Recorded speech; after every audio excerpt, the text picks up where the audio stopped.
The following is brought to you by the Social Suplex Podcast Network. This is All Things Elite.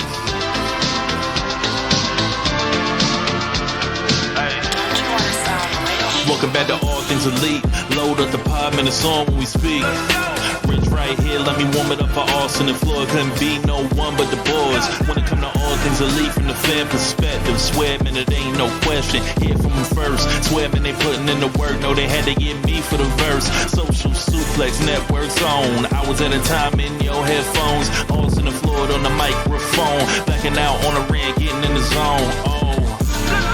Pulling up the show, give it 7 stars, you already know. Who else could it be but the show with the proclivity for positivity? I'm gone.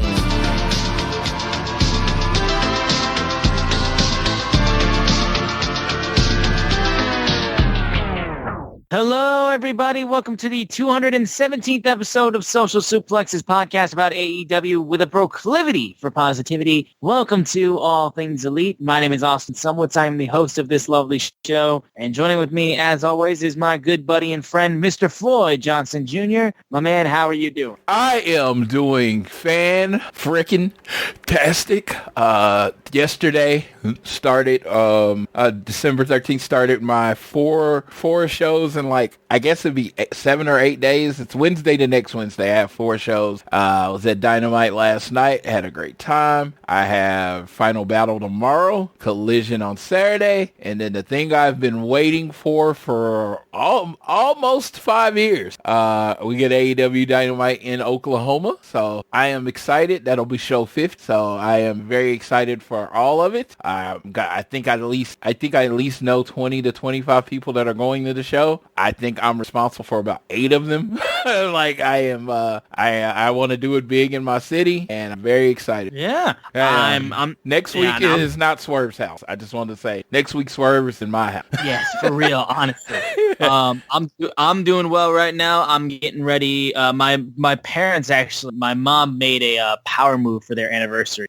So the Lions versus Broncos game got flexed to Saturday night at 8 p.m. My mom was like, Austin, you got to find out if there's any way we can get tickets for your dad, because he has not been to a game at all It's been quite some time since he's been to a Lions game. And when he would go to Lions games, of course, the team would be bad, or it would be so it would be so late in the season that basically everything is already over by the time that they go see the game. Out of playoff contention, well out of the way towards the division. There's just no hope. I mean, they're just playing the game. This is the first time in quite some time that he's going to a game where there's a ton on the security of the division, all that kind of stuff, playing a good team in the Broncos, who are currently pretty hot right now.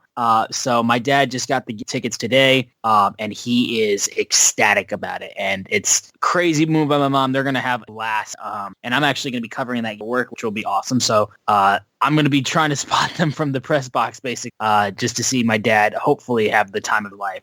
So that was a cool thing. And also, I've gotten most of my Christmas shopping all wrapped up, so I am good to go, basically, which is good because I spent a shitload of money at the arcade a couple days ago, and I need to wait for my next paycheck. Speaking of my favorite Michigan alum, your dad, I think I will be coming up there next year to Ann Arbor. This very tempted to watch. My friend is a die-hard Oregon Ducks fan, and Michigan's supposed to play in Oregon for the first time with 10. I think that's a pretty game, being 100,000. That would be huge, sure, yeah. So it's very, very tentative. I don't know. You know me. I'm usually when I say I'm going somewhere, I'm 100% going. That's how I go all in. But this time it's very tentative because he has kids. So kids have birthdays. So we have to see what date the game is on before we can decide. I'm excited. I already announced the date. I think they already have. He said he didn't know the date. I don't know. This is an Oregon fan talking to me, so I didn't really know if they had announced it. Oh yeah, no, they already announced it. It's Michigan, Ann Arbor. Tentatively, it is set for November 2nd. November 2nd. So we're probably going because that's not near any of kids. All right. Well, I will let them know that you were thinking about that, and I will see. And that's the game right after. Yeah. Most everyone's going to be focused in on that game.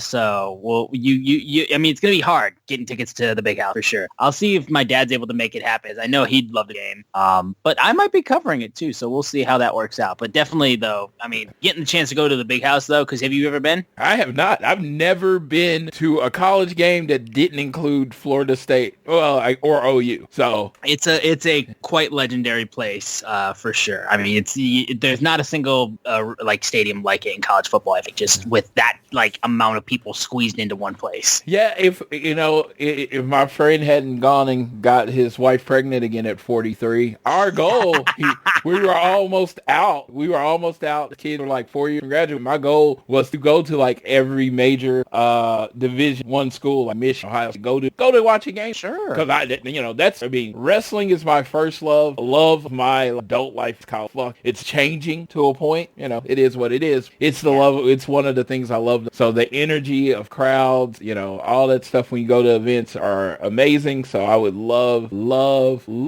to experience a game. Sure. Well, let's get into the wrestling part of this show. We apologize for our short little college. I started with wrestling. With me going to shows. Yeah, we did. Yeah, yes. And I had football, and then kind of mixed in a little bit college. But we got a lot to talk about. We are nearing the finals of the divisions of the Continental Classic before we get to World's End, where we have the winner of the Blue League and the winner of the Gold League face off. And also have a Ring of Honor pay-per-view that's airing tonight. We're going to do a quick little preview after we talk all of the AEW-centric stuff. But before we get into the show, we want to make sure you guys are downloading this fine show on Google or Apple Podcasts. If you listen to us on Spotify, wherever you choose to listen to us, please give us a share with your friends, family, coworkers, whoever you wish. And also subscribe so you never miss an episode, and leave a rating and a review. It helps out so much. If you're so inclined, you can also follow us on social media. We are at AT Elite Pod on Twitter, at Social Suplex are the guys that make this show possible. Please check out all the other shows they have on their network. I am at Austin Sumowitz, SZUMOWICZ, and Floyd is at Floyd Johnson Jr. on Twitter. And the big news of the week involves Warner Brothers Discovery. There's a lot of things are kind of up in the I've seen just so much talk about what's happening with Warner Brothers Discovery. And currently, we know that the other company, WWE, is in the process of trying to get a new TV deal for Monday Night Raw. And as reports have seemingly come out, they may be looking to do business with Warner Brothers Discovery.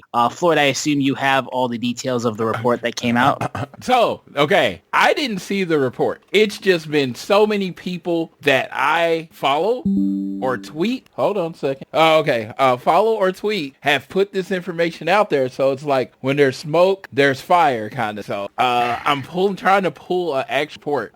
One of the things I kept, one of the guys a guy I'm familiar with and like, been in a lot of shows, Matt Coon. He posted a picture of Vince McMahon standing in front of like when WWE on Turner Station, and then I've seen reports that there's more information coming. I haven't seen. Have you seen it? Everything that I've seen at least has been like some people tweeting like stuff about Wrestling Inc. about some other people talking about it, and then the other site that I've seen is Ringside, which I don't fucking count at all. Yes, Eric Bischoff said Warner Brothers Discovery from December 14, 2 hours ago. And this is Bischoff. Yes, WBD interest in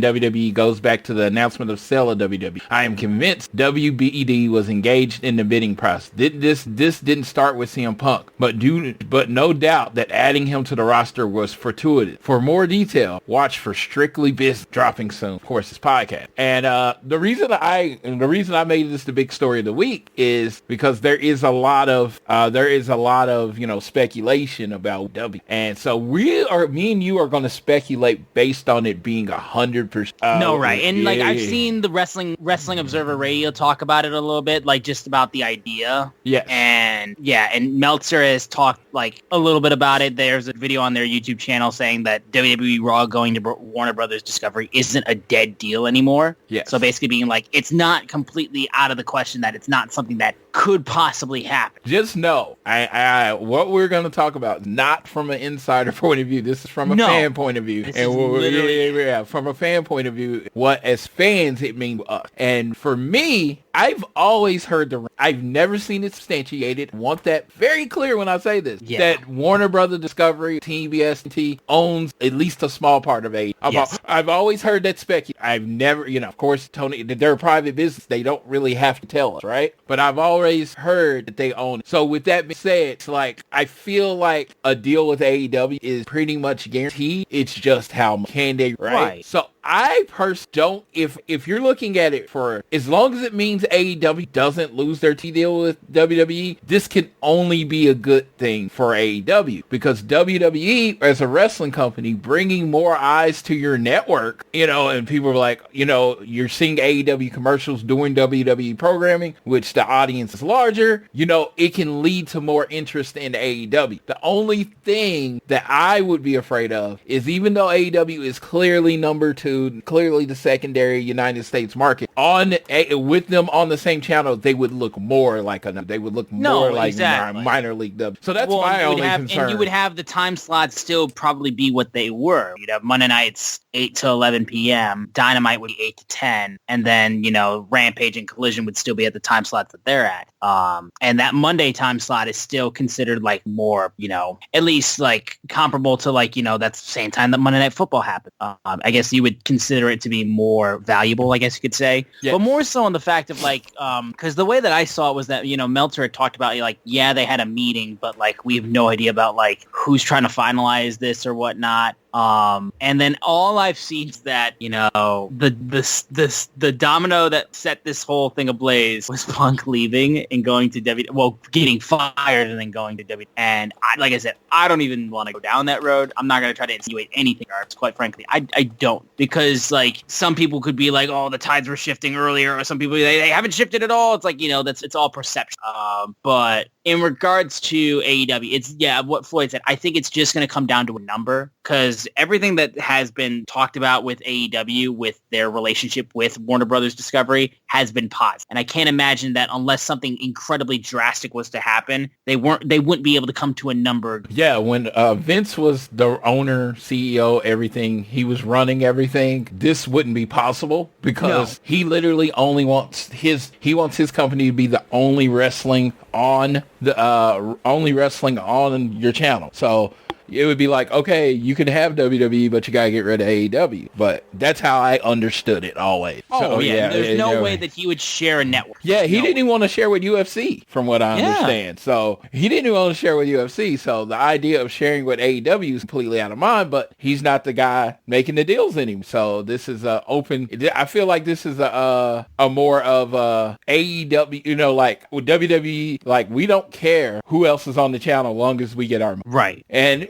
that's probably the best way to be from a business. And if USA's not giving him enough money, it makes sense why they're shopping it around. Well, from what I understand, the USC won the SmackDown, right? And they decided just to be in the Smack, so they weren't going to bid on both, right? So right. And apparently it was just going to be too expensive because there's no way they'd be able to get both. Yeah, so I'm looking forward. Yeah, like I say, I'm looking forward to seeing what happens there. I mean, would this open up the change for cross promotion between AEW and WWE? That's another question that I've heard asked. I'm like, I don't know. I don't know either. Like Triple H has always said he would be willing to do business with anyone, but that's what they said. You've never seen any action. Tony Khan's been very open to be willing to work. He's been very open and willing to work with anybody. It's just that's how he's always been. So I don't think there's a problem there. It's just like I said, them on the same channel with WWE's production, blah blah blah. It might make them look more minor league than, you know what I mean? Yeah. And I mean that's for me, as long as AEW's on TV, I'm happy because I just want the cup and seed. Right. You just want to watch your show. Yes. But from what I understand, CM Punk being available opened negotiations that people thought were dead. Did CM Punk signing with WWE? From the rumors were WBD was completely out of the Raw conversation. And then CM Punk being added as a value as a star. And as of this week, exclusive to Monday Night Raw, which is the product they're trying to sell. Like I said, there's too much smoke going around, too many people that as far as news information on screen, I trust that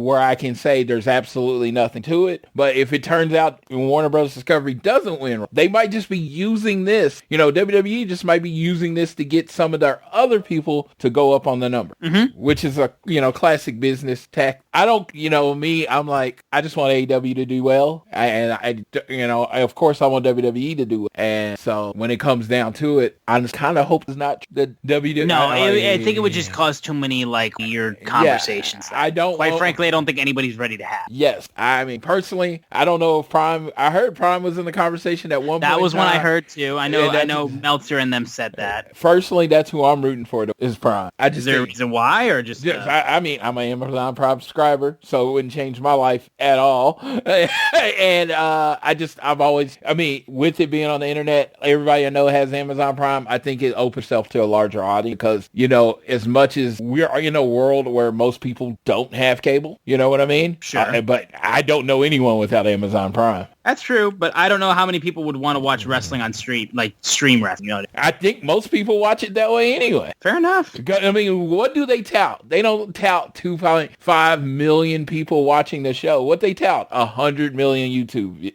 That is fair. It's like, so you're. I just want Amazon Prime to have a better freaking UI. They just need to get their system up. Yeah, Jack Reach drops tonight, so I'm very excited for that. I fucking love the guy. I knew if you would have asked me his name 20 minutes ago, I know, but for some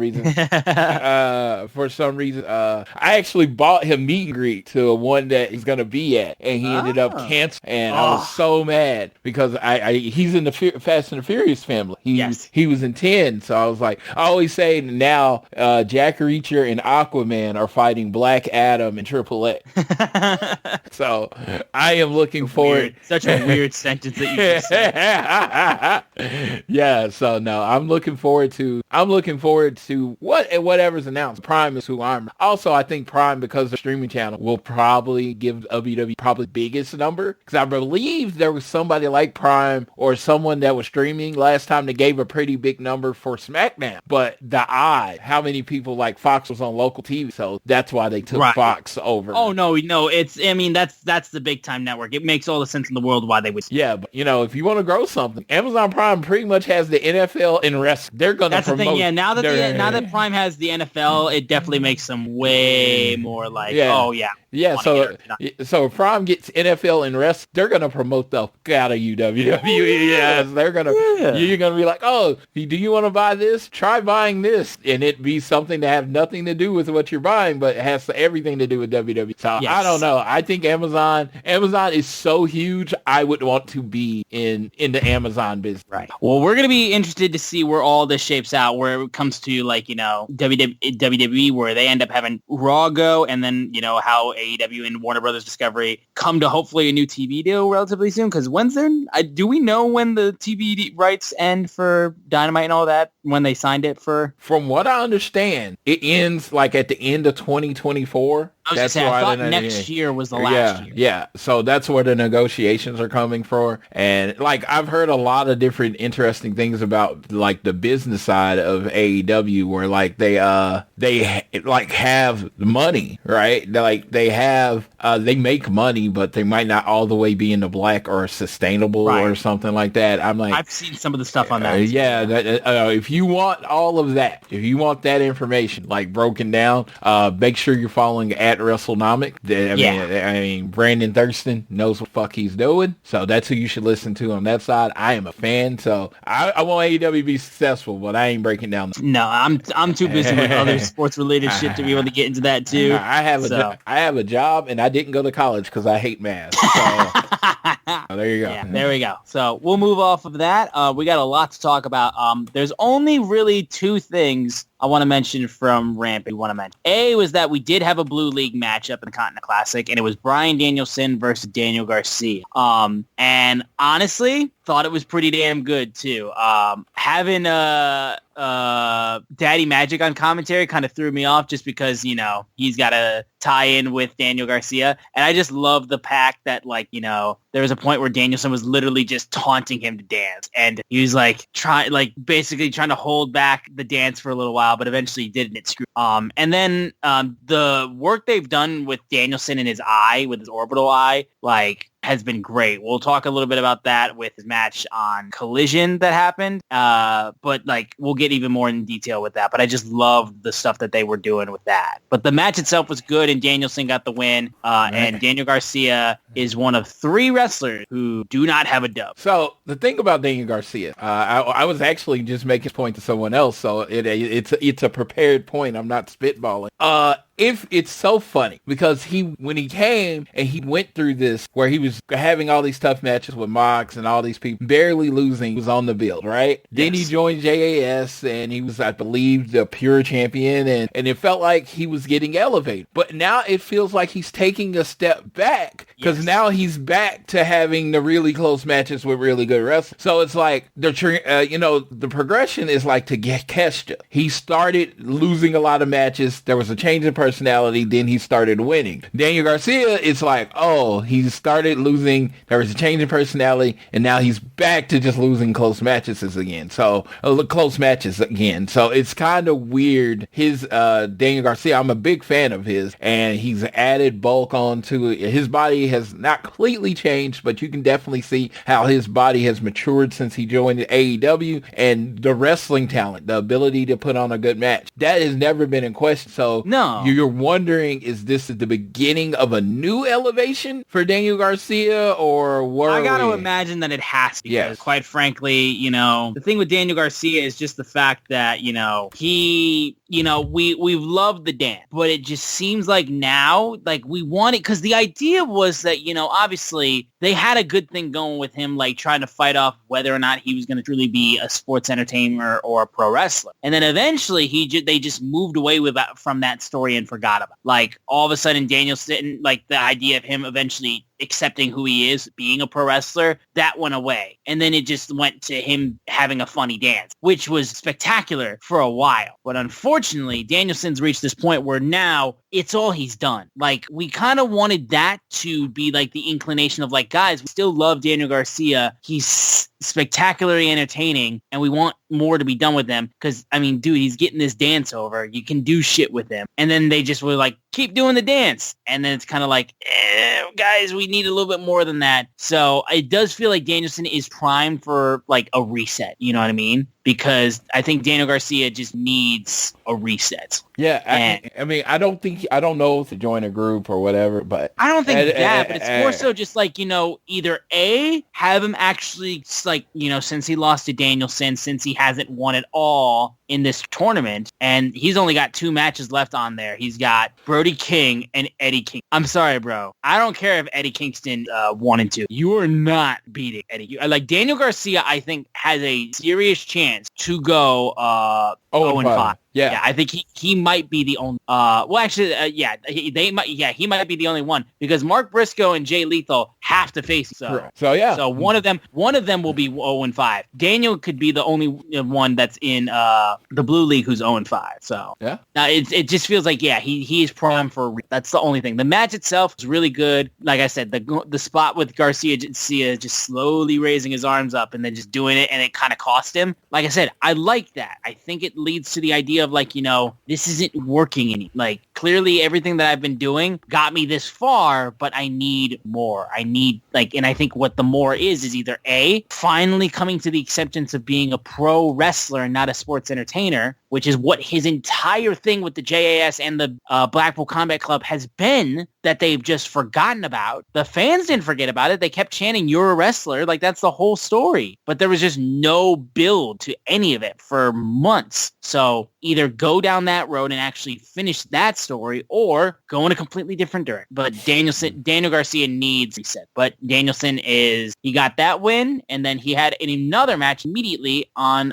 Collision in the blue. And then the only other thing I wanted to mention about Rampage was, holy shit, I can't believe Angelico is still here. I forgot that he's even here.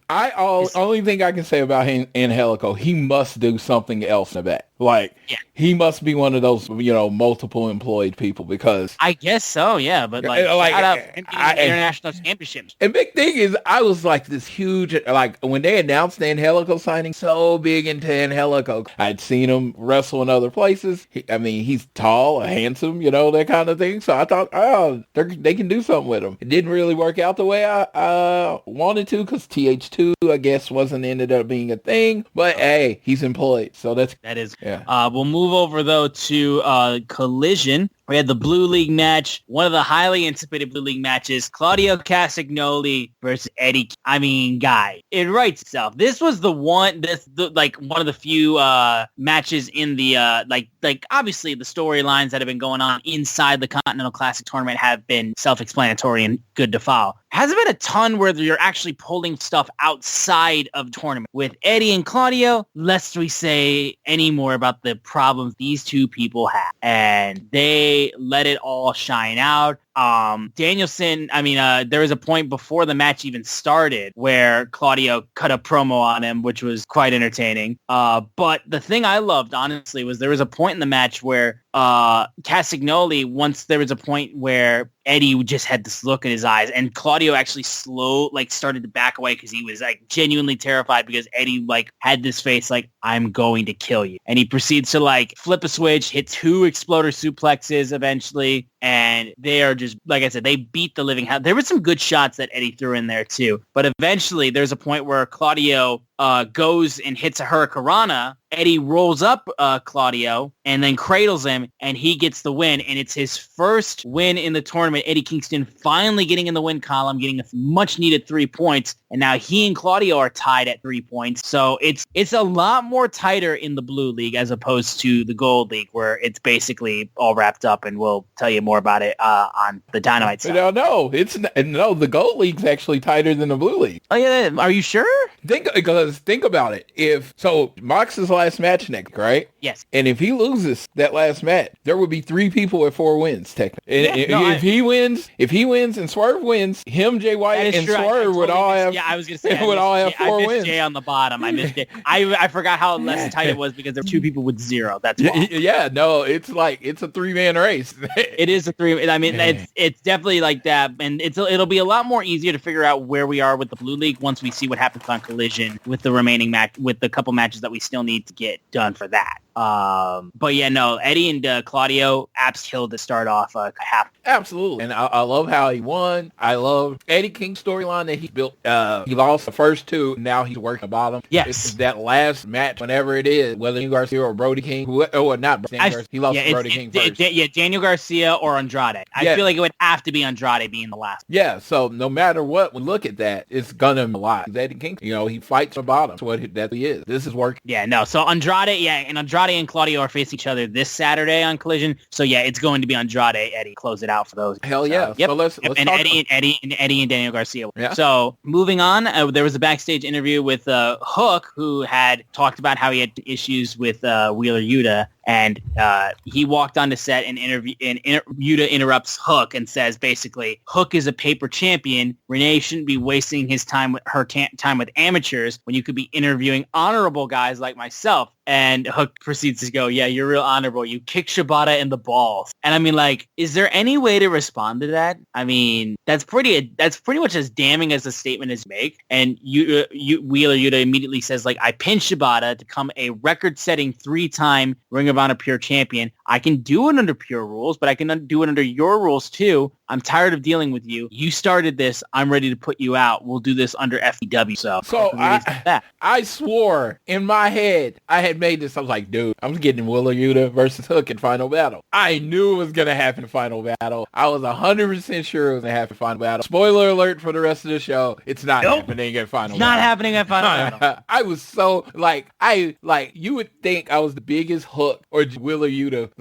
How the disappointment hit me when they announced what it was for Final Battle. It was very confusing. Yeah. You were thinking that's where everything was building towards. Yeah. But nope. Oh, I got my Hook Shop AEW. Oh, nice. I actually ordered we got my good friend Jared, who loves Hook. We got him the ringside exclusive, ringside figures exclusive one. The one that has the 730 white box. Oh, yeah. We got him that. My problem, right? Everything that I order, I need crate safe for my. I am overrun. Right now. I believe it. I am overrun. My room looked like I had me a nice design to my room, really, really good, and now it's just, and then it's gone. Yeah, it's cluttered. No, I totally get that. Yeah, and I have a dog, so I really have to the door shut and stuff. So yeah, I really do need to take a day. Shit. Yeah, ain't that fun? Now you got to deal with that. Yeah. No, that's the problems when you get dogs and animals. When you got to make sure that you keep all that shit away from them. Dude. it's so weird. It has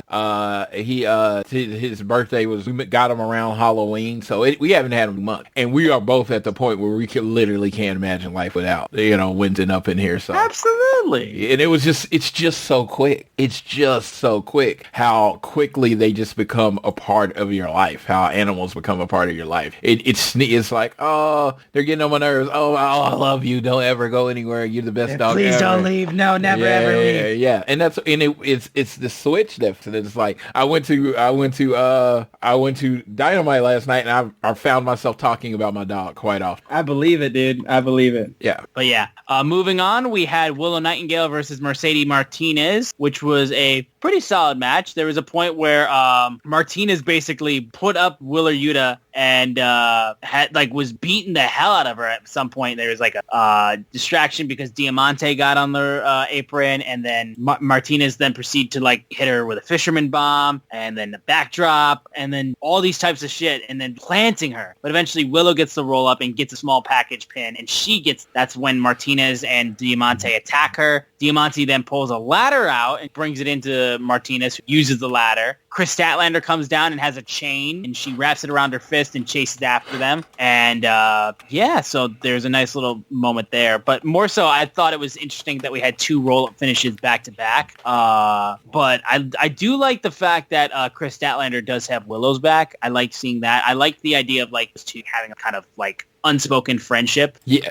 absolutely. And it's got to turn into a fight eventually. When I went to my first time seeing Willow in a match, like live in a match, was against Mercedes Martinez at Supercard of Honor. I guess it was 15, and they wrestled for the title, and Mercedes beat Willow by submission to become the interim ROH Women's Champion. So that's pretty cool that it came back to this, and Willow finally got the win. Yeah. Well, moving on from that, we had another backstage interview, and it was with Daddy Magic, Cool Hand Ange, and Jake Hager. And Hager's basically furious about the fact that his hat and it was stolen by Danhausen. Ruby Soho then shows up, and she is smitten. Like, her and Cool Hand Ange have like the interesting, just like they're googly eyeing, and Saraya and Anna Jay proceeds to Saraya and Daddy Magic are both trying to keep their two people apart, basically, and they're just like not like they're like, I am not having this on this Christian channel. You are getting away from each other. Yes.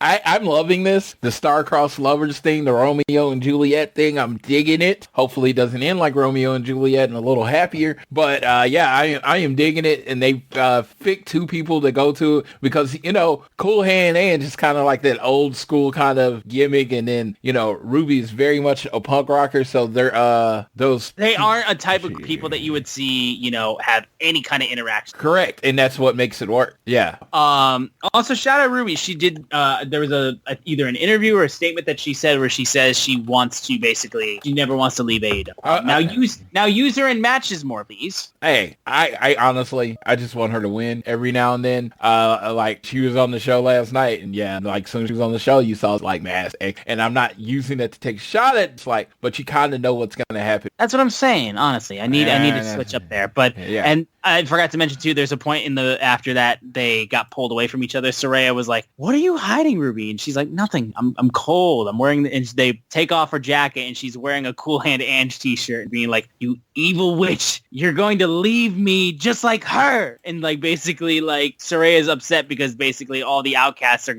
leaving her. And it's perfect. It's perfect. This is like a very humanizing, good, really good women's storyline right now. Honestly, yeah, and it gives cool stuff for Saraya because, like I said, Tony's off doing her thing, and then Ruby's now smitten for Cool Hand Ange, and he's like, "You have not been there for me, and I'm not going to be there for you when you face Riho next week, and unless you prove to me you still want to be a part of this and you still want to do this, you need to go beat Riho next." So that's where he said that.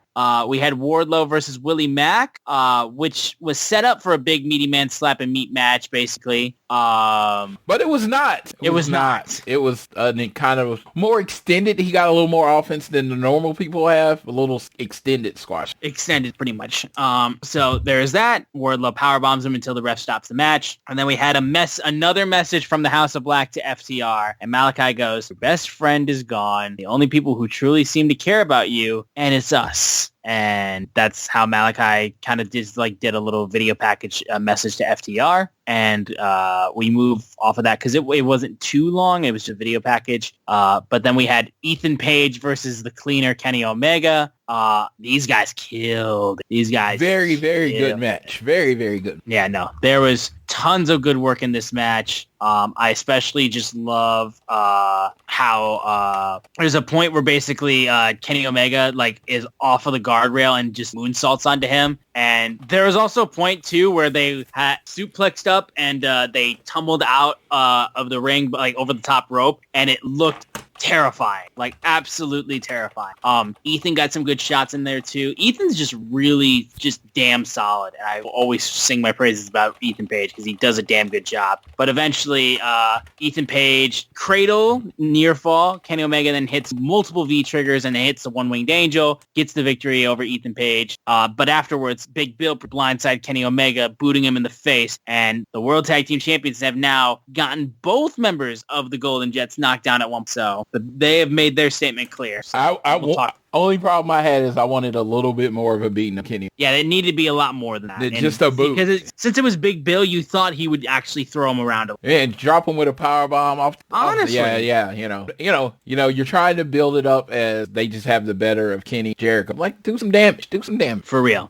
We then had CJ Perry get interviewed until Miro interrupts and goes, "I am your husband, and I'm trying to figure out when was the last time you said so many good things about me like you do Andrade. Why are you so mad at me? I told you to stay home. I'm the bread earner. You are my queen." And CJ proceeds to be like, "You told me to stay home and cook and clean and listen. And then you denounced me. You got to make up your mind." And Miro's old school, lady needs to get her hands dirty every now and then. When my dad goes fishing, my mom cleans them. But when my dad kills bull with his bare hands, my mom guts them. When I hunt, clean. But you don't worry. I'm not going to touch Andrade in the tournament. But once it's finished, so is he. So basically being like, CJ, you're fucking around. Your dude's going to get it. So this is the whole thing. So this was not about this segment. I thought this was perfectly. I have no problem with what it's setting up Andrade for weeks after 2. Perfect. That's all great. Yes. I saw the online back a sec. Oh my God. I mean, eventually people are going to bitch so much that you're not going to be allowed to tell a rest story. Miro is the bad guy. Miro is acting like an asshole to his wife. You're not supposed to like Miro. And Miro is also in character a giant Bulgarian brute. Correct. Yes. Who worships a fake god and proceeds to live like he's going to wrestle a bear. And he's living in the wilderness and all this type of bullshit. So yes. He's got this backwards, whatever way of logic. This is a basic wrestling storyline. He's supposed to sound like he's trapped in the 19th. Oh my God. And believe me, when people are like, oh, I don't want to see this. I'm like, understand, there people like Miro exist. Whether you want them to exist or not, they still exist. There are men out there still want women in the kitchen. And his position presented as not a good person. I don't know what else you want. This is wrestling. There are storylines. I mean, you're not supposed to you know what I mean? I don't, sorry if it triggers, you're not supposed to, he's a baddie. That's what he does. Is he going to get his in the end? He may not, whatever. It's just, good Lord, we're going to bitch so much about so many stories that just wrestling is just not going to be able to happen. Dude, I could point you to many people these alpha males who have podcasts who say so many fucked up shit that's not even close to nearly as bad of anything that Miro said on. Dude, I'm telling you guys, you look hard enough, you can find these people. Yes, and it's just so funny because it's just a story, and you don't really see this on the other side with, you know what I mean? It just seems like with AEW, every storyline, every wrestling match, everything is so scrutinized because it's supposed to be perfect and it's supposed to be different. But in the end, it's Miro's still supposed to be the psychotic X. Yeah, in the end, it's still pro wrestling, and you gotta let the story play out. Now, if you don't like how the story ends, WrestleMania 19, I will always say my heart was broken when Triple H pinned Booker T. They had done the story perfectly well, where Booker T was supposed to get his comeuppance, and then in the end, pedigree 1, 2, 3. Okay. So, yes, at the end, yes, 2020, we can be like, okay, hindsight being 2020, that was a shit storyline, and that's not how that was supposed to end. You literally did erase the storyline and the white guy won. This is not not how it's supposed to go. It's not how you write that shit, guys. It's not how if that went down, if you did that storyline again with the same outcome, you'd get canceled. Yeah, because that's stupid. This one, let it end. Andrade might end up slapping the shit out of Miro, and Miro was like, I'm wrong, and I saw it wrong. Please take me back. Let it play out, then decide. Yeah. No, I think the way that Miro's playing it, and again, these are from two people who are legitimately married, so like... There's only a certain amount of character that Miro role as this big killer guy is going to fit in. Exactly. Right? An old school type of character needs an old school type feel. When he was this less serious video game guy, people were bitching about it too. It's just like, let Miro be Miro. Something has to be done. You can't just like paint him into all these corners and say, just what do you want this man to do? What do you want him? Moving on though, we had Commander and Penta El Zero Miedo versus Daddy Magic and Cool Hand Ange. And it was a fun match. It was a nice, fun match where we got to see some nice... I know this match happened, but I can't remember shit about it. I can't remember shit. It happened. Who won? It was the... let me pull it up again. It was the baby. It was Commander. He walked onto the ropes and he proceeded to crash onto Cool Hand Ange. Now I remember. I was annoyed by this because this was Montreal, right? Yes. 2.0 in their hometown of Montreal can't beat a thrown together tag team. What do you mean thrown together? They're luchadors. They're the perfect tag team. No, they can't beat a thrown together tag team. I was like, God damn it, give them the win in Montreal. Let them cheat. I don't care. Give them the win. I was like, I guess I was so angry I blocked it out of my mind because I couldn't tell you a lot about this match. I remember watching it. I watched it Sunday morning. I remember watching it. I can't tell you a lot about it. It was like, it kind of just happened. But yeah, I was so mad at 2.0. Oh no, exactly. Because I still call them that. Because tag teams should have names. How are you gonna have Ange take the pin when he's actively trying to like woo Ruby Soho? Yeah. I'm sorry, dude. You gotta let this man get some dubs so that way Ruby actually has to hope that the guy I'm not falling for is not a loser. Well, let me let you know that might be why they fall in love, because they both lose all the time. God.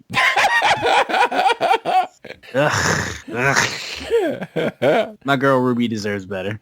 She seems happy though. She says she's never leaving. I'll give her that. Let people be happy. Yeah. I'm from the outside looking in, and I'm just like, you deserve so much better. I would, but my heart belongs to one. The time right now. The time in AEW is not to be a real tag in AEW. This Apparently is not a good time to be a real tag. They seem to hate their tag now. I don't know why, but if we talk about that enough, you'll pull your hair out. Exactly, and I don't have a lot, so I'm not gonna do that to myself. But oh yeah, if you ever see me wearing a hat, that means I didn't. I am not a hat person, but yeah, see, wearing a hat, I didn't want the balls. Well, moving on to the main event of Collision, it is another Blue League matchup. Andrade El Idolo versus Bryan Danielson. Obviously, shit's taped, but the idea is that these guys had to wrestle 2 nights. Danielson had to wrestle 2 nights in a row or 2 times in the same week, and he took a beating. They heavily worked on his injured eye, heavily ripped the eye patch off, and his eye was just woof. They did a really good job, and Andrade was vicious. If you're going to where he has, you got to do it like that, where it's have full on pressure on a severe injury that he is guarding, basically. Yeah, and Andrade is not the bad guy. You come in to a physical sport with the fucking eye patch on, I'm going after your eye. it's Murphy's Law. Yeah, it's you say don't touch the eye. It's the eye. I'm just it's MMA. It's all these things. If you walk in with a knee brace, first thing I'm doing is trying to kick you in the knee. And Danielson would be the same way. You have a weakness, he's targeting. This is just how the shit works. And Danielson just got the shit kicked out of him. And again, he was being worked into a point where he still could have actually had it, because after the 15-minute mark, Danielson did have the label lock, but eventually he was able to still get out of it, and his eye is still basically swelled up. But then Danielson proceeds to get hit with a spinning elbow, and then gets double kneed in the corner, and then just gets a nice, I guess his finisher right now is a hammerlock DDT. Yeah, he's got that, and Andrade gets the victory and hands Danielson his first loss in the tournament, and Andrade holding firm over the Blue League right now. He's 3-0 with 9 points with 2 matches remaining. Correct. So, yeah. Big win for Andrade. Like I said, I'm glad to see that Andrade is getting huge rubs from this. And I'm loving, I was about to say, that was going to be my biggest thing, is that I love that Andrade is being booked very strong. You know, you brought him over from WWE. I mean, we all saw him as the guy in NXT, and he was putting on amazing matches. So it's like he hasn't been able, since the time with Zelina Vega, he hasn't really been able to catch the smoke, and it looks catch that fire that he had. And now with Lana, who's also very good on the mic, or CJ Perry is very good on. Hopefully he can find what made him Andrade again. No question, yeah. And since now we got Andrade now, there is a great little moment where they set up for Andrade's next match, because the BCC, Claudio and Yuta, come out to check on Daniels, and Andrade, who was checking on Daniels, gets shoved out of the way by Claudio, and he's just looking over at him, and that's who he'll face this week on Collision in this next Blue League matchup. So I like there was a little bit of a moment there too, where like, you know, there's now Claudio's not only winning this for the tournament, but it's like, I'm doing this because you hurt my teammate. Yeah, which is, you know, like I said, it's these mini stories that come out of these tournaments that are good. Like, I like and that's, you know, and Claudio, he's been that way since he joined the Blackpool Combat Club. You mess with anybody in the Blackpool Combat Club, he's coming to mess. He will 1,000% mess. But that was Collision, so we will move over to AEW Dynamite. Winter is Coming, which opened up with a Samoa Joe promo where he comes out basically being like, I'm looking for answers because I made a promise that MJF, I would keep him whole until World's End, where I would dismantle him myself. But I was made into a liar last week when I came out here to the machinations of a devil. Looked up on the screen, you saw MJF laying in the back, and it potentially jeopardizes his AEW World Championship offer. So now one can't stand on the tracks of destiny and not get one over. So what's going to happen tonight is I walked in the back last, MJF lying on the ground. I saw a beer bottle, a certain beer brand that a certain cowboy like busted over MJF's head. And then as I got closer, I noticed a certain extent of Stetson in disappointment. And I've smelled this before. And as I walked up around the building, certain Hangman was missing. And then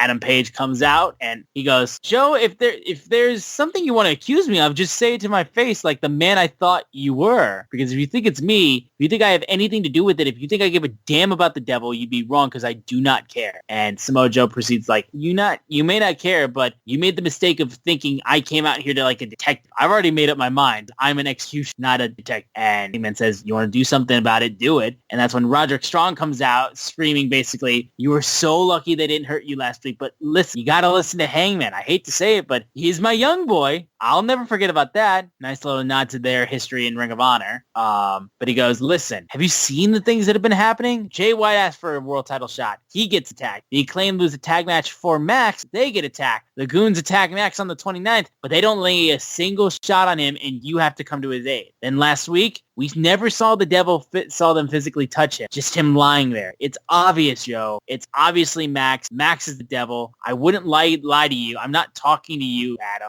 I'm talking to my best friend by proxy, Samoa Joe, to where Adam Page was tired of hearing it, and he knocks at Roderick Strong down. And then what's crazy is like that happens, and then we immediately go into the match. Like we knew this match was happening, but then it's like they fought and like Hangman swung, and then Aubrey comes out, and then all of a sudden the match has happened. It threw me off, honestly. Yeah, I'm sitting in the building and I saw Aubrey standing there and I was like, oh, so they're going straight into the match. And she was kind of in the back where the camera wouldn't see, but Samoa Joe, the best pissed off promo in wrestling. Like, all you gotta do is like, Samoa Joe's fired up, go. And he's gonna cut at some stuff, and he's gonna say just like the most normal stuff, but he's gonna say it in a Samoa Joe way that immediately thinks somebody's about to get messed up. Then Hangman comes out, and Hangman, I give him shit because it's fun shit, but he comes out and plays his perfect role because he came out like the badass that he was. Like, who comes to Samoa Joe and says, say it to my face? Generally only people that want to die. But Hangman comes out there and he just like, he's ready to buckshot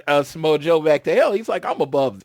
This has nothing. Like, this is obvious. And Samoa Joe's like, I didn't want to hear you. I'm here to mess you up, kind of. Yeah. Like, and you think I'm trying to play a detective? Yeah. No. Roddy Strong comes out and he is just, I've always thought he was an amazing wrestler. Roderick Strong never puts on a boring match, but his character work in AEW has surprisingly great because of how it is. Like, he is like very, very Samoa. Like, it's legit nails on a chalkboard. Yeah, it's way too much, and for me, way too much work. So I love it. And yeah, and how they went into this match, and it was a really good match. It was a banger. It was like, again, it was pretty damn good. Yeah, like, well, anything I'll say about Hangman, generally just in jest. But most of the stuff I'll say about Hangman, it never has to do with his in-ring work. What I have to say about Roddy Strong never has to do with his in-ring work. And they went out there and killed it, and you would have thought this was a match in the C2 until the interference at the end. But you would have thought this was a match of C2 because they went out there and just went balls to the wall for 20 minutes. And then after some interference, we ended up getting he did the what's it called, the last. Yeah, no, the finish took place basically. He did the dead eye. Can I just say, also, honestly, for a man that, like, listen, Hangman has one of the best finishes with the Buckshot Larry. Buckshot Larry is such a fucking good finish. Like, it's so good that even CM Punk can't do it. Like, it's crazy. But the dead eye that he hits on Strong, like, dude, that shit looked terrible. Like, I'm sorry. Like, he didn't even touch the ground. I have not watched it from the TV perspective. Yes. Ground. That is what we said to we were me and my friend Jay, who was at the show. We were looking and it was like, did his head even touch the ground? It didn't even come close. And that's what I was like, and I thought it might have been TV magic. They might have been able to play it off. But Roderick really wants to stay neck strong. He did not take that bump on his neck. He was not taking that bump. And look, here's the thing. I get it. It's not a fun bump to take, but I made the joke. I'm like, he didn't even touch it. Like, he didn't even touch the ground. Yes. And Cindy goes, like, you know it's fake, right? I'm like, yes, but the move for AEW, like, the wrestling is the focus. Yes, otherwise so the move should not look that fake. Otherwise, spectacular match was downgraded just a little bit by a shitty finish. And those are one of those things I want. I am not a wrestler. I've never been in the ring, never had to communicate. But I feel like Roddy should have known that his head didn't hit the ground, or because Hangman's like looking the other way, so he literally has no idea what's going on. Roddy can tap him and you like hit the buckshot anyway, or some shit like that. So, or do the move again or whatever to clean it up. But it did look ugly. I mean, again, you got to be willing to forgive. But yeah, it's like, feels like I was hoping one of the person know, like, hey, my head didn't hit the ground. That's bad. Let's do that move again. Yeah, no, the match itself was good. I will say, like, it was still good, but like I saw that I couldn't get. But yeah, Hangman gets the win, and we move on to another Continental Classic Blue League matchup. Andrade continuing a stretch of like really good matches in the Blue League. He faces off against Brody King. These guys, like, again, they are like, it's insane just the work rate that you're getting. It's just insane. Like, and it's the case too with both leagues, but like, I don't know, for me especially, the Blue League just seems to be like really like carrying some heavy like great related shit. You know what I'm saying? Like, I don't know why it feels like they're just like fucking really laying into. Yeah, and it's reminding me, like, it's almost like one group is the wrestlers and one's the fighters, even though there's a good mix in both of them. Yeah, and it just feels like every match on Collision is a fight more than a wrestling match. This one too, because I mean, like, dude, they chopped the fuck out each other. Yeah, and it was just like, oh my god, they chopped. Yeah, and Brody King, I don't know, for anybody, if you ever get a chance in AEW, he'd be the wrestler. I was like, because he is large, and then you see him in person, he just seems so much larger. Oh my god, yes. Dude, I mean, like, I felt like a child when I met House of Black at Double or Nothing. Yes, he just seems so much larger. He's like, you'd swear he's 7 foot tall. He's not, but you'd swear it in his presence, kind of thing. And straight up. Yeah, and this match was like perfectly played. The monster, and Andrade just has to be a little tougher, and he goes after his legs, so that's smart. Yeah, no, straight up. He goes after his legs, really works on it, and eventually he was able to actually make that giant ass tree tumble, because there was a point where an exposed turnbuckle was pulled out, and then Brody's head gets thrown into it. He gets hit with the hammerlock DDT, and he gets a massive win over Brody King. And again, Andrade continued to be undefeated. So, Brody King hadn't just won his first two matches. He had been dominating his first match. Yes. So that made the Andrade win over Brody seem even more impressive. So, yeah, he is 3-0 with the win and hands Brody King his first loss. So he's handed two wrestlers in the Blue League their first loss. So Danielson and Brody King right behind 6. So that's massive Andrade to win. He's already got 2 wins over guys that are like on his tail spot. So all he needs to do is take care of business with his last 2 matches against Claudio and Eddie, and he could go ahead and take the blue. But he's got some tough opponents in those 2 to try to be able to close things out. Moving on, we had a backstage interview with the Von Erichs. Kevin Von Erich, he's got his sons Marshall and Ross, and they were back in Dallas, and they talked about it and talked about how they were happy to be at AEW. And then Danhausen with Orange Cassidy and Trent walk out and basically goes, Orange talks to them, goes, I got a match on Rampage and I need 2 partners. You guys cool to tag with me on Rampage? And Danhausen's just like, yo, you're betraying us. What the hell? He's like, what? No, we're in Texas. Fine. And Marshall and Ross Von Erich agree, and they will be teaming with Orange Cassidy in a trios match to face Daddy Magic, Cool Hand Ange, and Jake Hager on Rampage. I got to tell you, Von Erich, seeing the Von Erichs in Dallas, warmed the cockle soul because, grew up, the first family of professional wrestling was, and grew up with Kerry and Kev stuff. And so seeing Kevin at the arena in Dallas, like, there was a young Floyd in me like, oh my God, you can't believe this happened. That was cool. But how they did it was pretty funny. Like, and then their little hands in moment with the Von Erichs is quite funny. I don't know if I'm going to see Iron Claw. I don't see it. I do plan on seeing it. For all of you, I keep telling people I don't know if I see it. Unfortunately for me, being 42 years old, I almost said 43. That's an extra. 42 years old. I unfortunately had the regret of living through the Von Erich. So you already know this story too closely. All of my first losses in wrestling, as far as favorite wrestlers that passed away, had to do with the Von Erich. So while I wanted it to do well, and I will probably just buy a ticket so it gets my support, I don't know if I feel like bawling in public in front of people I don't know. And if you know how the story ends, that's how it's going to end, bawling. Yeah, no, for sure. And like I said, I was curious how your thoughts would be about actually seeing, because I was going to say, you live the story. Yes, and that's why I tell people, like, I'm not in the family. World Class was, for the first few years of my life, the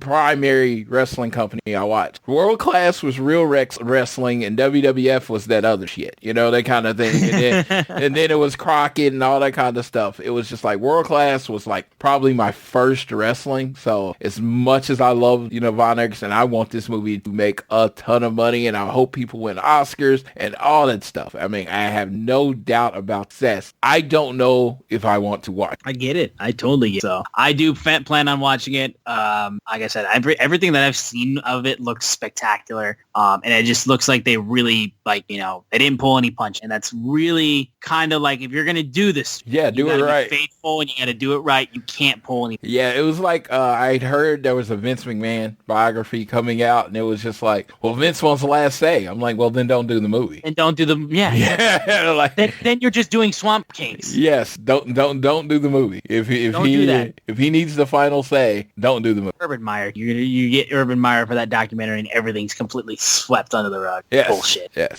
Either way, moving on. The Golden Jets come out, Kenny Omega and Chris Jericho, and they talk about how it's been a while since we've been in Dallas, and why we've been here just on Dynamite, because Big Bill and Ricky Starks attacked Jericho after Full Gear. It's like, pretty much dislocated my elbow, put me out for a few weeks. Then they took out Kenny Omega after his match with Paige. And listen, they need to get their sorry asses out here. Sorry asses out, sorry. Oh, God, if you got a Canadian and you don't know if a person's Canadian, really don't know, just tell them. That's pretty much it, yeah. Dude, you've seen these people with perfect diction. They can say it, but when they say sorry, Canada comes out all the way. Yep, there it is. It's like, you revealed yourself. Yes. So Ricky Starks and Big Bill come out, and Ricky goes like, you miss me? So listen, this whole situation is funny because I've got no problem with Kenny. Thank you for this great place that we have called AEW. Jericho, really nothing to really think because you just suck the life out of every single thing. And it makes me question you, Kenny, because do you really think you can trust Jericho? Like, look at the Inner Circle, look at the JAS, look what he's done to the people that trust him in the past. And Big Bill proceeds to say that, Kenny, if you look at Chris and what he's actually done to you, if Chris attacked you randomly on the drop of a dime, we would actually just be surprised. Nobody here would be surprised, just letting you know that. And Kenny goes, so you're basing this off of the trust between us? Like,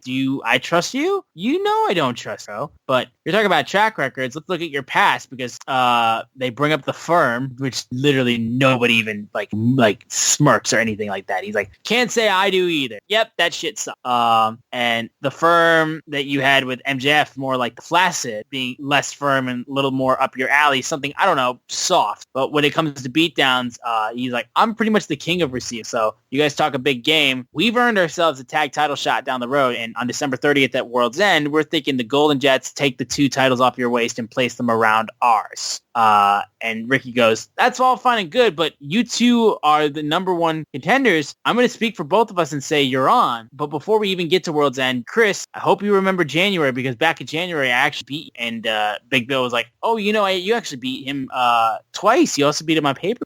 So they's like, I've already done half the work and I know you in and out and I know what you're all about. We are the best tag team that there is because we are AEW's tag team champion. And Jericho was like, you keep bragging about how this team doesn't have a name. You need one. They call him the Absolute Shits. And then they call him Big Billy Starks, and they keep trying over and over and over again. And Ricky goes like, I can excuse the name, but I can't excuse the outfit where you went to a local Hot Topic and said, give me the best stuff you got. And Jericho proceeds to say, you say I'm a clown vampire. Believe me, if I was going to suck my fangs into anybody, I would do it with somebody with a lot more clout than you, because from where I'm standing, all I see is a better dressed, less charismatic version of Enzo Amore. To which Omega goes, give Enzo credit. At least he would hype Big Bill up and not take all the spotlight. And that's when Ricky just flies off and says like, you guys take the spotlight a little too far, but you talk about the way I dress, you talk about Big Bill. Jericho, nobody cares anymore. I'm tired of you. And Kenny, you're starting to piss me off. You want war? Bring it at World's End. We will take you 2 on because we are the best damn tag team there is. And they call them Winnipeg Scumbag. Go, goodbye, good night, bang. Okay. Was this segment as bad on TV as Twitter thinks it did? I will tell you this, didn't hit. I don't know if it was the drizzling shits like everyone's saying on Twitter and freaking out about, but it did not hit. I will say, the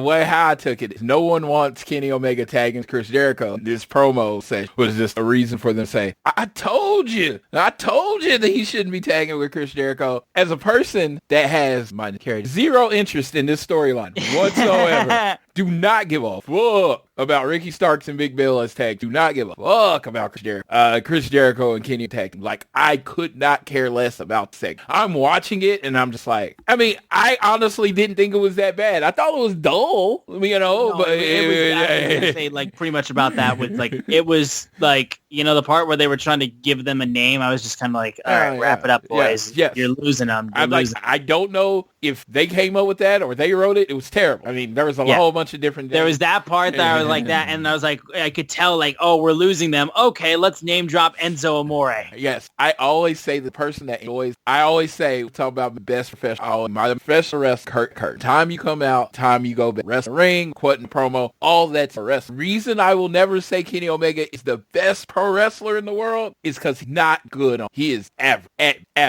He's just not. It doesn't seem like it's something. There's parts where like there's some stuff that he does. Yeah, there's stuff that he does. Like honestly, I think some of the best Mike stuff he's done is like when he's doing his video game feud shit with Xavier Woods and the New Day. Yes. Like if you watch some of the stuff like that whole Street Fighter thing they did with the New Day and the Elite, like that shit was funny because like when the New Day go huddled up and they're like trying to come up with a plan and Kenny just grabs the mic, goes, "Are they waiting waiting for their team of writers to write their promo for them. Like that right there was like one of the most vicious things he said on the mic. And then like as they're trying to go back at him, he's like, I doubt it. I doubt you do. I doubt you do. Like you don't write your own shit. Yes.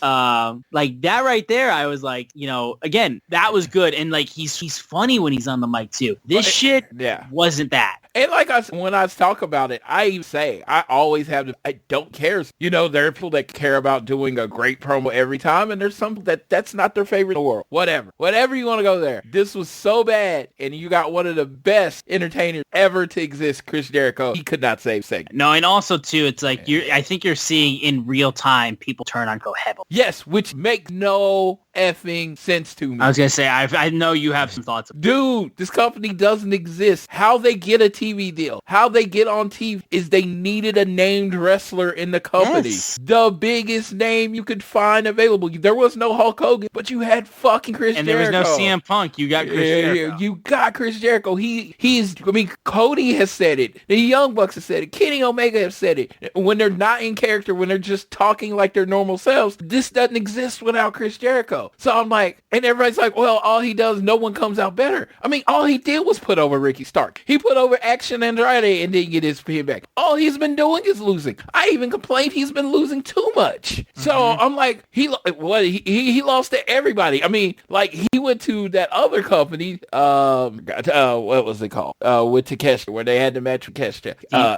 DDT. Yeah. And they booked that match and they booked him to win, right? But other than that, this dude has been like on the longest losing streak ever. All he does is lose. And I just don't understand how people be like, well, the only thing he does is look like Chris Jericho. Chris Jericho's a legend. It is important for Chris Jericho to matter in AEW because when he matters... You want to know, at least going to AEW's roster page right now, what his record stands as right now? What is it? His 2023 overall record, 14-11. He is 4-5 in singles match, 7-3 in tag team, 2-3 in...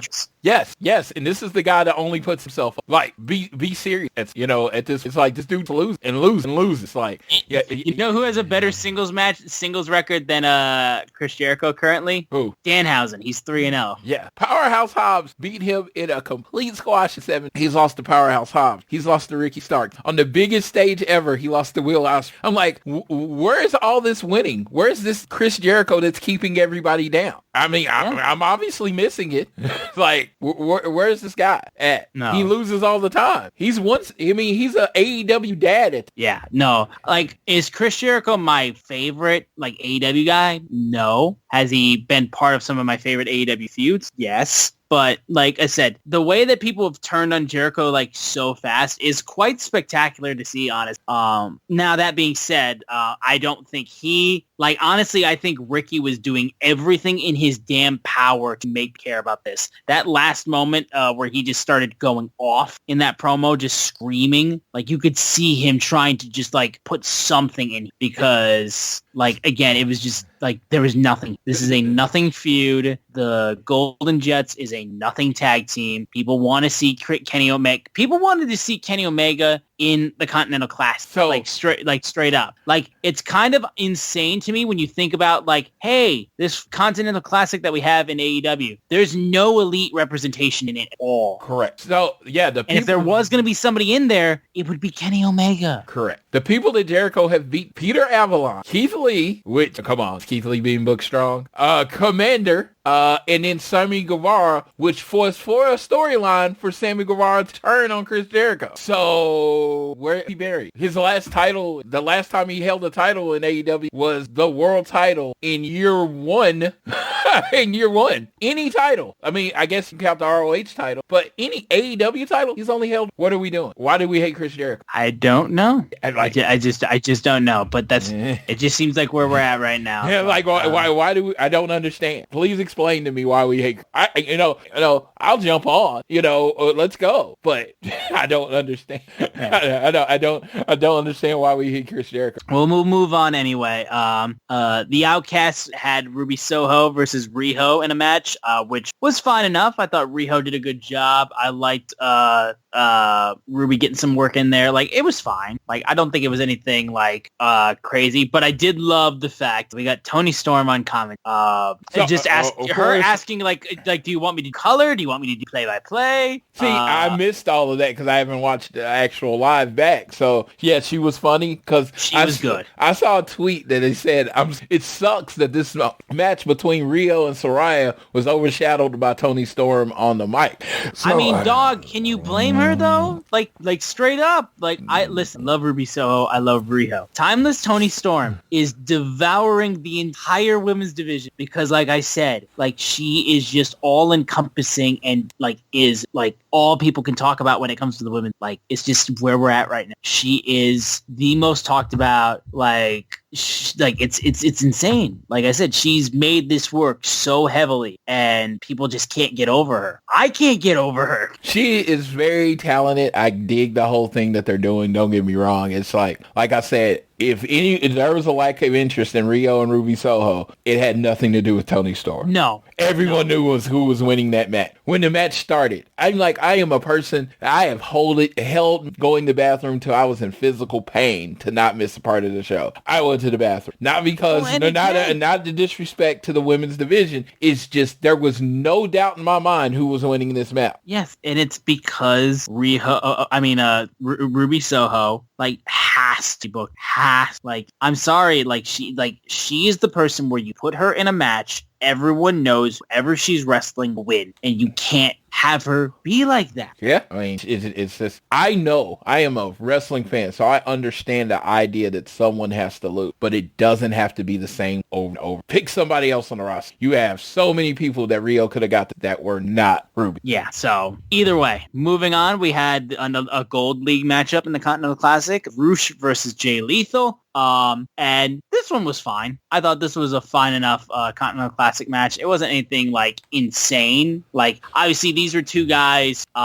Roosh is trying to stay in pace with everybody else near the top of the Gold League. Jay Lethal was just trying to get a win. He did not. So. I loved how you saw Jay Lethal's frustration in the match. You saw heavily, it after the match. It was like, this is what's supposed to happen when you're losing this much in this when you're tournament. 0-4 in a tournament like this, it's got to weigh on you. Yes, and I loved how that was represented. So this one was a fine match. We then had Jay White versus Mark Briscoe. And do we talk about it? I mean, not the match. I mean, the Dem Boys. Oh, I was not going to bring it up because I was going to say, because I don't care. Like, it's like, quite frankly, like, all I'll say on the matter is Briscoe is allowed to feel how I'm not going to tell him how to feel about that. And for wrestling fans to try to even lay their 2 cents on that, y'all don't have a yeah. I mean, like, Jay, do I care why? Like, if over a tweet, would I get mad? I don't know. Like, I didn't go. Yes, but I'm not going to tell him how to feel or how to act. All I'll say, I'm a big fan of the Briscoes. They didn't invent the term "dem," and if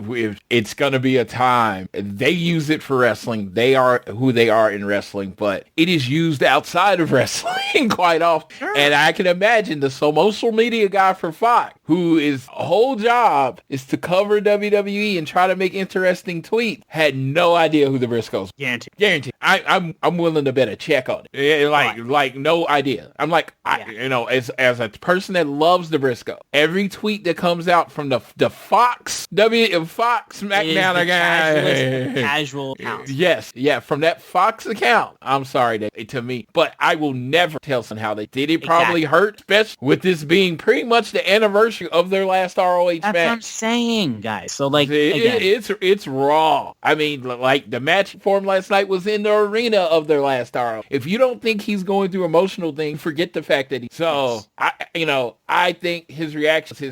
And if you saw me, I never tweeted, retweeted, liked anything, because to me it was just like he had to wait. Yes. And I don't think you have to show how much you love the Briscoes by talking about wanting to hurt somebody in all caps. Somebody should get fired. Yes. He should get fired because he didn't know the Briscoes exist. For running a WWE Twitter account. Anywhere in the WWE Twitter account. 2 guys.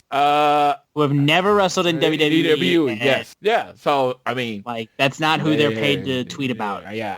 I'm sorry. I mean, this is a perfectly reasonable escape. I don't mind hating on WWE. I will jump on and set the on fire all the time. But yeah, this ain't it. No. As the saying goes. No, and again, like I said, this is no reason to be like furious about the tweet. And this is also no reason to be furious at Mark. He feels the way he feels because this happened to him, not correct. Stop acting like this involves you. You're allowed to feel the way you feel. Some of these, like with social media. And I'm allowed to tell you to shut the fuck up. Yes, but the thing with social media, is that, you know, everything gets elevated to this stupid level, and it was just, I mean, that's why I didn't want to give a lot of time to it. I wanted to know straight up from you because I didn't see you say anything on it, and I figured that's how you wanted it. Yeah, I didn't say anything on it because I just honestly didn't think it was anything to say. Nothing more else to say than that. It is what it is. And yeah, Briscoe's forever, man. It's like, I love Jay Briscoe is literally the only reason I'm going to Final Battle. It's like, I was going to Collision this weekend, and I just kind of like, I was like, I like Athena, but I was like, is that a reason to travel to Dallas to watch an Athena match? And then they was like, oh, we're doing kind of a Briscoe's tribute. I'm like, okay, there you go. Yeah. So, but the actual match between Jay White and Mark Briscoe is pretty damn good. They got some nice shots in there, and these guys are familiar with each other too. Nice like Ring of Honor, New Japan type crossover sort of thing. But it was a good match that basically happened when he tried to go for the froggy bow, but he got countered as his knees got raised. Like Jay raised the knees up and then proceeded to hit him with the Blade Runner, and then Mark Briscoe takes a pin. So at the bottom of the Gold League and currently out of tension are Jay Lethal and Mark Briscoe. So they are both out of contention. They cannot win. They cannot win the. It's unfortunate. But at least one of them will be. At least one of them will be getting a win.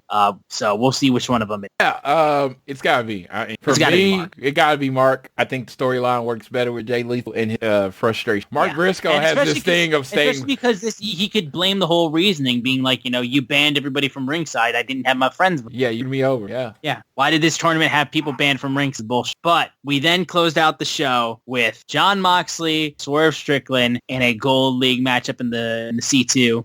And these two guys, both undefeated, headed into this match. This was my most highly anticipated match, entire tournament, I would say. It was the match of the tournament. And it was the match of the tournament. Yes, they killed it. Absolutely killed it. The way they just exchanged, there was a point where they were exchanging headbutts, just smacking chops. Moxley was throwing him into steel steps.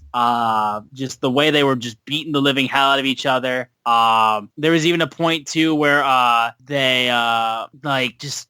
they were just the shit out of each other. And Swerve, like I said, he's established himself as one of my like top tier guys right now in AEW, which is why I was absolutely furious when I was absolutely furious. Now, I talked to Floyd about this before the show, and his argument was basically, this isn't Swerve's hill to die on. Swerve is destined for like championship gold, and it's like big time championship gold. I agree with him on more so. Like I said, I was getting frustrated because it's like Moxley being undefeated. Who could have seen that coming? Like it was tiresome to me. And again, that's personally just from me having like Blackpool Combat Club. That's just me having Tegan, like that sort of. Like obviously Danielson and Claudio are kind of like their own entities, you know what I mean? Because they're just like, they're in the BCC, but they're also just being themselves like when they were in Ring of Honor and like before they got signed to WWE. And I like seeing them do their style before they got signed by WWE. So, that's just how that is. So Mox debuted on pretty much night one of AEW, and he has been the most protected wrestler in AEW. Like, name the people he's lost, right? Like, you can literally name them. Like, it's only like 5. He lost a Texas death match to Lance Archer. He lost to Kenny Omega. He lost to Hangman, and he's lost to Orange Cassidy, and he lost to CM Punk. Think that's it. After he beat CM Punk in like a minute. In 3 minutes. Yeah. So this man, He's one of the most protected people in AEW. Yeah, his career record on the website is listed as 126, 23, and 1. Yeah. So let me do the math on that. I'm curious about that. So 6 and they're plus talking, 3 but plus 1. the whole thing about his thing is they are including matches where he was tag team, tag team lost. Those are not all him getting pinned or submitted, you know? Yeah. He has an 84% win rate, like over 80%, like maybe 85, I think. That's insane. Yeah, absolutely No, insane. and like I said, I totally get it. He is their ace. And it makes all the sense. He was the paradigm shift that really set things going when they did Double or Nothing 1. I 1,000%. It's just his character is very simple and it can wear thin. It's the only thing. Absolutely. Absolutely. And it would help me a little bit more. Like, honestly, it's just more so the fact that, like, we joke about how Moxley's never been able to, like, actually take a break. I think the fans may need, like, a break from Mox in occasion, because I feel like if they gave him a little time to just go off and disappear and then he came back, I think a Moxley return pop would be huge if they actually gave him some legit time to, like, you know, step away. Now, that being said, I do think, like, he has a chance to be the guy to go on to win the Gold League.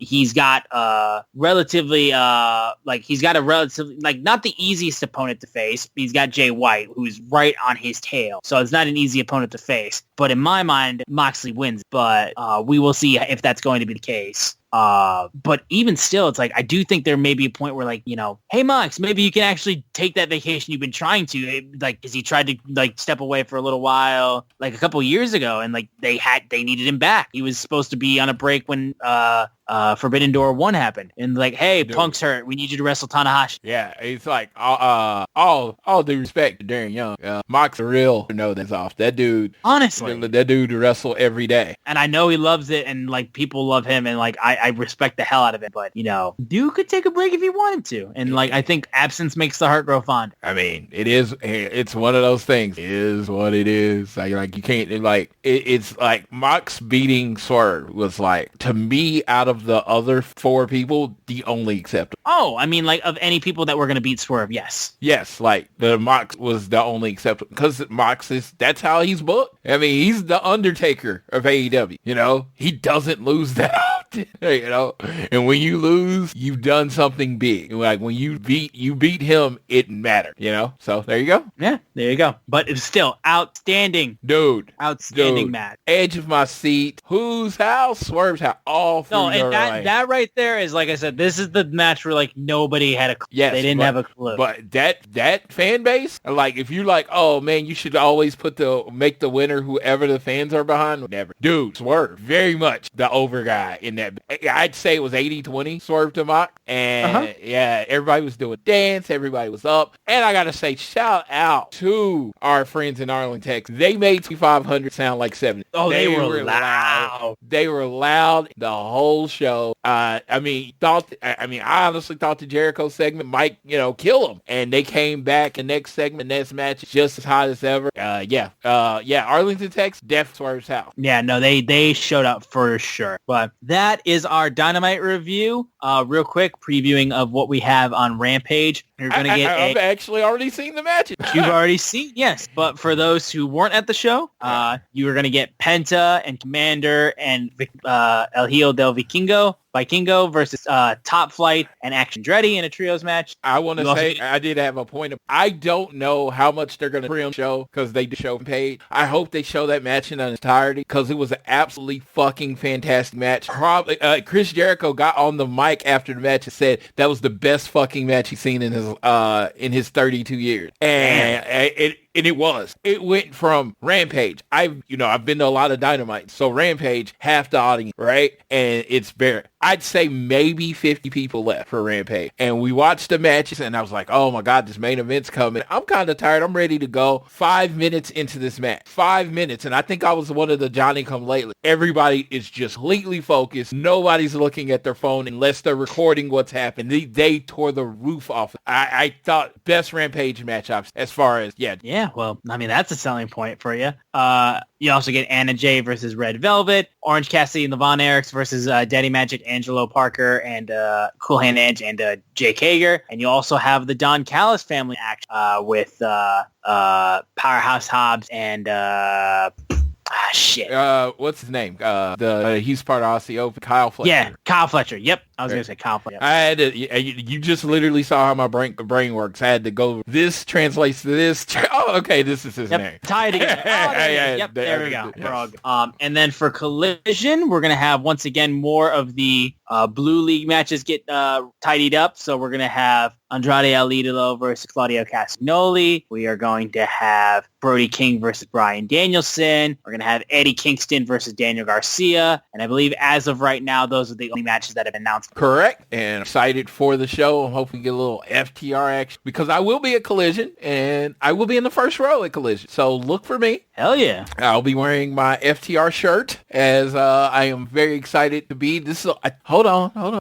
This is going to be something rare and it's going to probably shock. This will be my first Collision. I have not been to a Collision. The one that was in Grand Rapids, I wasn't able to go to. Yeah, so this will be my first Collision this weekend, and I'm looking forward to that. Hell yeah. Well, that is everything that's coming up this week. But like we also said, Ring of Honor Final Battle 20 is airing tonight as you guys are hearing this, Friday, December 15th at the Dallas Metrics. 6 p.m. Central, 7 Eastern. Devon Eriks are in a pre-show. So they are, yes. They will be facing the Outrunners on 0 Hour. Yes, so look forward to that. Yeah, and you will not see me at this show. No, I will be there, but you won't see me. I won't be in the spot where you'll see me. There you go. So there's that. You also have another...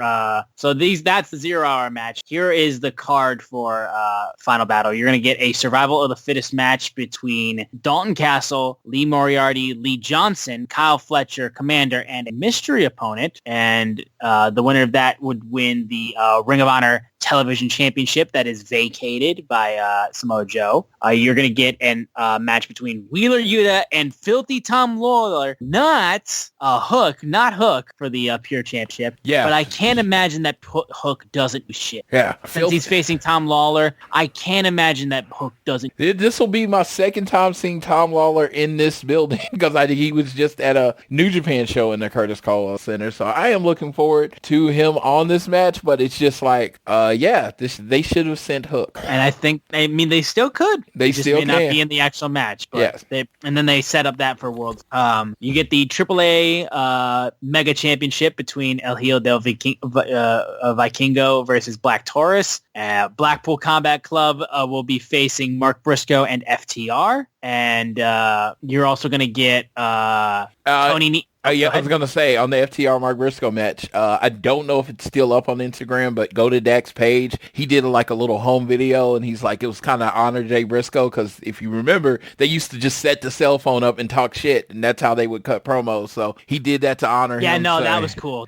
Yeah, so go check that. He's ready to whoop some ass. And, you're getting Bryan Danielson on our ROH Final Battle. That's going to be pretty cool. That's pretty awesome. You have Tony Nese versus Ethan Page in an I Quit match, so those guys could do some damn good shit with that. Ethan Page has his match with Kenny Omega was just a little bit of what he's been doing in ROH over the last few months. Oh yeah, I did a catch up on ROH a couple weeks ago, and Ethan Page has been killing. So there you go. And I think in an I Quit match against Tony Nese, I think those guys could beat the hell out of each other.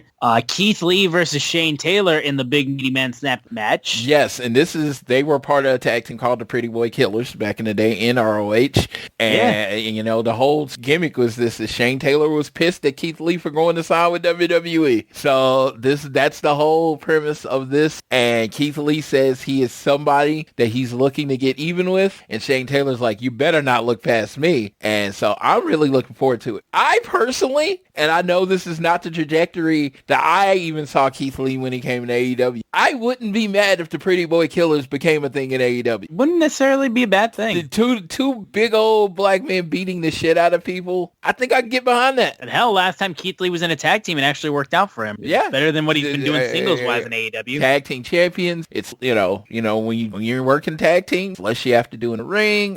Like I said, I don't know what Keith Lee's situation is. I've always been a big Keith Lee fan. I always want him to win, but it just seems like he's in a limbo right now. He's in the hidden place or whatever. You don't know where he is. So Right. just some ideas. But it looks like they have something planned for him. So I just want to see him use. He's one of those guys that it's like you can pretty much put Keith Lee anywhere on your card, and Keith Lee is going to stick out because he's Keith Lee. Yes, exactly. And then the main event, Athena versus Billy Starks, Minion versus the champion for the Ring of Honor Women's World Champ. They've done spectacular work. Like, Athena is like running Ring of Honor, running it. Yes, like, the best women's title reign in wrestling. 1,000%. Yes. Quite frankly, I want Athena to lose just so she can come back onto AEW and do shit, because her first run in AEW, so disappointing. When Athena debuted at Double or Nothing 2022, I shit my pants. I was so ecstatic for her to be.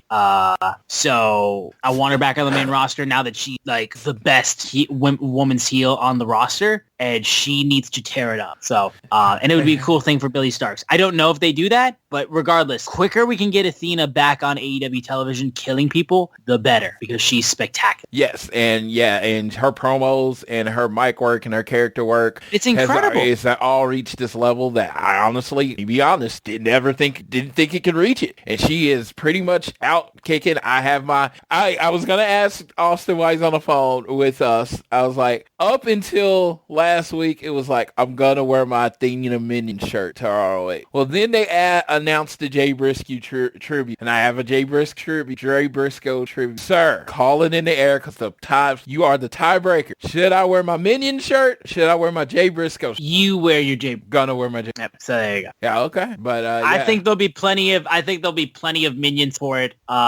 Give Jason. Yeah, that was my plan, but it was like, oh my God, I tried to support women's wrestling as hard as I possibly, because sometimes it does not get the love that it deserves. But it's Jay Briscoe, he's kind of the reason I'm going to the show. So Jay Briscoe, got to do the Jay Briscoe. So thank you for chiming in, sir. Yeah, I'm excited for the show. I wasn't 2 weeks ago.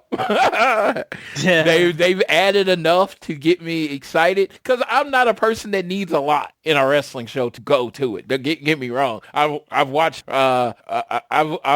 wrestling shows in condemned churches to understand I love wrestling. I'll watch it anyway. But it was just like, oh my God, 3-hour drive.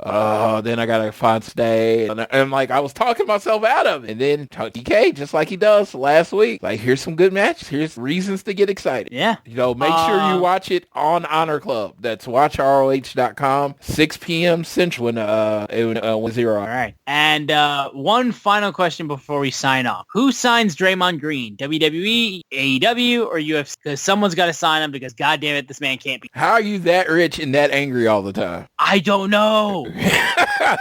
Saginaw, Michigan's own needs to calm the fuck down. I'm just gonna say, I can't think that was the first time somebody had tugged jersey in basketball. So not. Dude, there is literally people have made fucking compilations, like hype, like, how like people make the hype package for like a basketball player of like all the shit that they've done, like just like, great shots, great dunks, all that kind of stuff. People made a hype package of Draymond just hitting. Yeah. So hey, it's one of those things. So who signs him? If it's me, I don't want to go off and haul off and hit one of my wrestlers in a real match. So the only place to go is UFC, because they swing back. They do swing back. Yeah. Yeah. But I'm just saying though, that spinning backhand is like Eddie Kingston-esque spinning back fist. Yes. But I don't want him to be in a match with like Gunther, and he accidentally hits Gunther for real, and then gets twisted up into a pretzel. That becomes a shoot fight that could get very tense. Yeah. So hey, I'll say this: a lot of people in the NBA are fake tough guys. No, Draymond Green's a real tough. He grew up around the 2004 Pistons. Yeah, so he has to get whatever he needs to get under control. Whatever he needs to do, keep him from punching. Do that. I am the, they talk about elite athletes. I am the extreme opposite of an elite athlete. I am elite not athlete. like I can't walk straight line kind of thing. So I am not going to tell what this elite athlete what to do in the throes of competition, but they don't allow you to punch people and still keep getting paid. So you probably should stop. Might be a good idea, but I just had to ask. But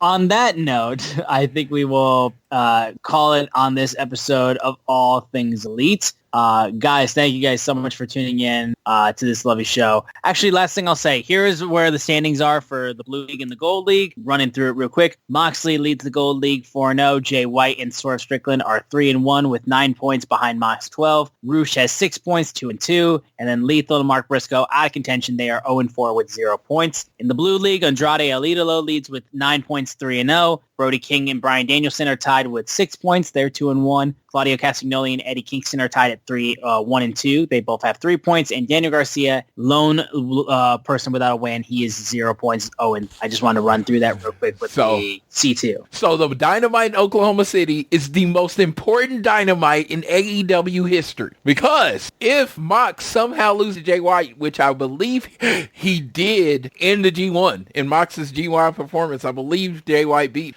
And if Swerve beats Roosh, there will be a 3-way tie at 4-1 with Jay White losing to Swerve, Jay White losing to Swerve, Swerve losing to John Moxley, and then John Moxley losing to Jay White. So that would be an interesting way to go. We wouldn't know how that would end. So yes, next week is the most important Dynamite in existence. Yeah. And honestly. And you will get to see me. You will get to see me doing the na-na dance because I plan on going hard. So you better. Yes. You better. Yes. If I ain't trying to fake the funk on the nasty dunk, okay? I'm ready to go.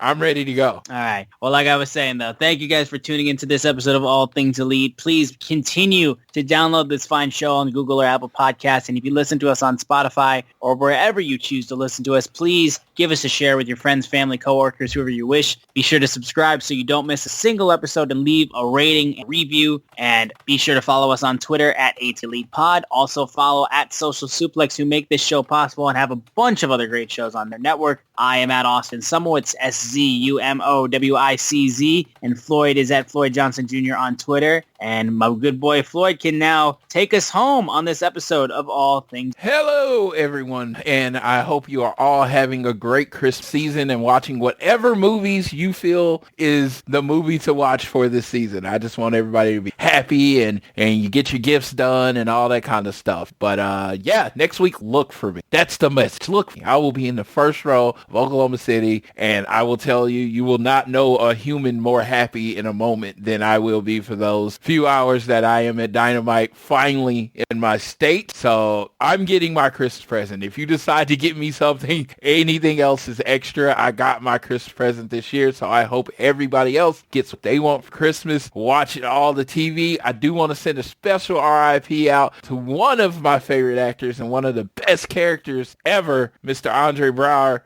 He was on Brooklyn Nine-Nine as Captain Raymond Holt. There are very few times that I say someone played a character perfectly. That man did it. So if you have not watched the Nine-Nine, make it out. I want to send a shout out to a couple of my friends, you know who are struggling mentally lately. Therefore, love you. And this time of year kind of sucks for me. So make sure you're reaching out to friends and lift them up. And last but not least, I need you all, whether it is home, work, or school, always do your